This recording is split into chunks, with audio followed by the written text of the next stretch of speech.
আমি যেটা কইছি হেডেই জড়াই ধরতে পারবা না, সর্বোচ্চ গেলে হাত ধরতে পারবা। আসনের পরে তো চুপচাপ বসে আছো, কোনো কথা বলতেছো না, মানে কিসের জন্য জরুরি তলব করছো বলবা না? মোকাব্বর মিয়া, হুম? গ্রামের সবাই মিলে পালা করতেছে, খুব ভালো কথা, কিন্তু তুমি কলম নায়িকারা জড়াই ধরতে পারবা না। হায় হায়, কি কয়? আজ বাদে কাল 2 দিন পরে পালা মঞ্চ উঠবো, আমি এলাম পালার মূল হিরো। এখন যদি এটা এই কথা কোনো মানে আছে? আর একটা একটা পালায় তো হিরো হিরোইনটা চড়াই ধরবো, এটা স্বাভাবিক। মূল হিরো হইলে নায়িকারা জড়াই ধরা লাগবো? হ্যাঁ, সে কি তোমার ঘরের বউ যে জড়াই ধরবা? আর মানুষের তো মান সম্মান বলে ওটা কথা আছে নাকি? আরে পালাটারে বাস্তবভাবে ফুটাই তোলাই হচ্ছে পালার একটা মূল সার্থক বিষয়। মানে পালার ভিতরে লেখা আছে যে মজনু আবেগে গদগদ হইয়া লাইলিকে জড়াই ধরবে। আমি তো পালার বাইরে যাইতে পারবো না। আমি এত কথা শুনতে চাই না, আমি যেটা কইছি হেডেই জড়াই ধরতে পারবা না, সর্বোচ্চ গেলে হাত ধরতে পারবা। নিমকি, তুমি কেন বুঝতেছো না? পালা কোনো ছেলে খেলা না। পালা মানে পালা, এটা মানে একটা বিশাল একটা ব্যাপার। গল্পের প্রয়োজনে যা যা করা দরকার সব আমাদের করতে হবে। এখানে বিন্দু পরিমাণ ছাড় দেওয়ার কোনো সুযোগ নাই। আমার কথায় বিন্দু মাত্র ছাড় দেওয়ার কোনো সুযোগ নেই। জড়াই ধরতে পারবা না মানে জড়াই ধরতে পারবা না। আর তুমি যদি জড়াই ধরছো আর আমি যদি দেখছি, একদম তক্ষুনি আমি মঞ্চটা তোমার টানতে টানতে নিচে নামাবো। সারা জীবন অভিনয়ের স্বপ্ন দেখলাম, অভিনয়ের স্বপ্ন দেখছি একটা মূল হিরো হব, একটা পালায় মনে করে ফাটকাবো। আমি সেই সুযোগ হাতেও পাইলাম, অথচ অথচ সেই স্বপ্ন তুমি ভাঙতে চাইতেছো।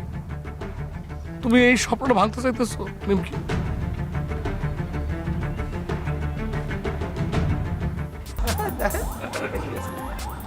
নমস্কার দাদা। হ্যাঁ নমস্কার নমস্কার। কিরে মোকাবের, রিহার্সালে ইনটাইমে আসতে হবে না? কোন মোকাবের, একটা কথা বুঝোস না কিল্লাই, তোর উপরে কিন্তু আমার সব আশা ভরসা, বুঝতি? কারণ তোর হলো সেন্ট্রাল ক্যারেক্টার, মজনু ক্যারেক্টারটা দর্শকের কত যে পছন্দের ক্যারেক্টার, এটা আমি তোর বলি বুঝতে পারতাম না।